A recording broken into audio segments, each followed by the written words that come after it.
আসসালামু আলাইকুম মাছ চাষি ভাইরা, আজকের আলোচনা করব দেশি শিং মাছ ও দেশি ট্যাংরা মাছ চাষ পদ্ধতি নিয়ে এবং পোনা কী সাইজের পোনা মজুত করবেন, কোথায় পাবেন।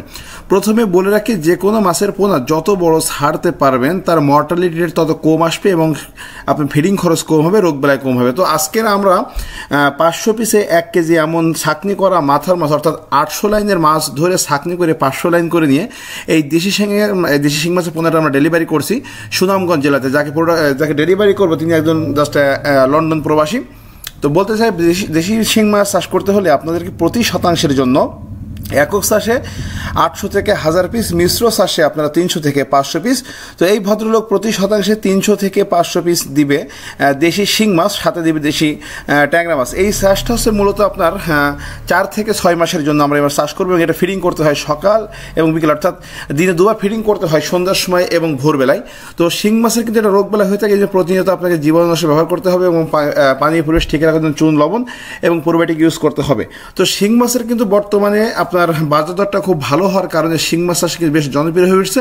এবং শিং মাছ চাষ করতে হলে আপনাকে ফিমেল শিং মাছ চাষে দিতে হবে, অর্থাৎ যদি মাছ ছাকনি করে আপনি ফিমেল শিং মাছ দিতে পারেন আপনার লাভ হবে নিশ্চিত। আর হাতের যে দেখতে পাচ্ছি এটা দেশি ট্যাংরা মাছ, আমরা 2500 পিসে 1 কেজি এমন দেশি ট্যাংরা এই খামারিকে ছাকনি ডেলিভারি করেছি। তো এই ভদ্রলোক প্রতি শতাংশে আপনার 800 পিস করে দেশি ট্যাংরা মাছ দিয়েছে এবং সাথে অন্যান্য সাদা মাছ দিয়ে চাষ করবে। এটা 6 মাসের প্রজেক্ট। তো আমরা খাদ্য হিসেবে আসলে যে কোনো কোম্পানি ফিড ইউজ করতে পারি। আর বিদ্যুৎ মৎস্য নার্সারি যে বিষয়টা আপনাকে নিশ্চিত করতে চাই, সেটা বড় বড় বোর্ড থেকে রেঞ্জ সংগ্রহ করে ইনব্রিডিং মুক্ত পোনা তৈরি করে ছাকনি করা মাথার মাছ সরবরাহ করে।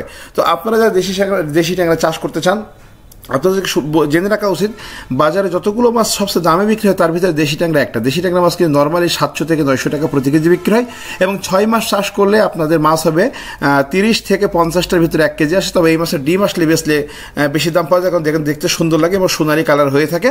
তো দেশি ট্যাংরা মাছের কিন্তু সেম কোয়ালিটি, রোগবেলা বেশি, এই জন্য আপনার জীবাণুনাশক প্রতি মাসে মিনিমাম 2 বার ইউজ করতে হবে, প্রোবায়োটিক ব্যবহার করতে হবে, চুন, লবণ প্রতিনিয়ত ব্যবহার করতে হবে। আর এটা মূলত 6 মাস চাষ করতে হয়। 6 মাস চাষ করলে আপনি এই ফসলটা হারভেস্ট করতে পারবেন। তো আসলে বর্তমান প্রেক্ষাপট নিয়ে আলোচনা করলে দেশি শিং মাছ, দেশি ট্যাংরা মাছ, দেশি মাগুর মাছ, ভিয়েতনামের কই মাছ, পাবদা মাছ বা গুলশা মাছ, এই জাতীয় মাছটা চাষ কিন্তু বেশ লাভজনক। তবে এই মাছের একটা সমস্যা হতে একটু রোগবেলায় কিন্তু বেশি, সেই তুলনায় কিন্তু লোনা ট্যাংরা বা কুলকি ট্যাংরা মাছের কিন্তু আসলে রোগবেলায় খুবই কম হয়। তো এই দেখুন সতেজ সুন্দর ফ্রেশ পোনাগুলো আমরা ডেলিভারি করলাম সুনামগঞ্জে। তো আপনারা যারা পোনা কিনতে চান বা মাছ চাষ করতে চান বা আর তথ্য পরামর্শ পেতে চান, তারা বিদ্যুৎ মৎস্য নার্সারি স্ক্রিন নাম্বারে ফোন করবেন, তথ্য পরামর্শ জানতে পারবেন এবং আমাদের কাছে কন্ট্যাক্ট করে আপনার ভালো মানের পোনা নিশ্চিত পাবেন। সেই সাথে আপনারা এই পোনা চাষ করবেন কিভাবে, ফ্রি পরামর্শ পান আমাদের কাছে। আবার দেখে